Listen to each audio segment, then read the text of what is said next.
বেঁধে সাজা হলুদ রঙা শাড়িতে। ঠাকুর জামাই এলো বাড়িতে, ও ননদি ঠাকুর জামাই এলো বাড়িতে। বলি ও ননদি আর তো মুঠো চাল ফেলে দে হাঁড়িতে, ঠাকুর জামাই এলো বাড়িতে।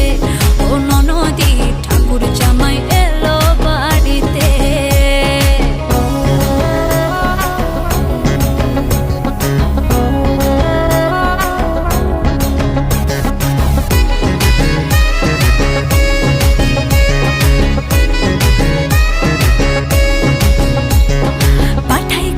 জেলে পাড়ায় আনতে হবে মাছ, পাঠাই কারে জেলে পাড়ায় আনতে হবে মাছ। কিনতে হবে রাঙা আলু পটল গোটা মাছ। এমন সময় মিনসে দেখি, ওই এমন সময় মিনসে দেখি সাবান ঘষে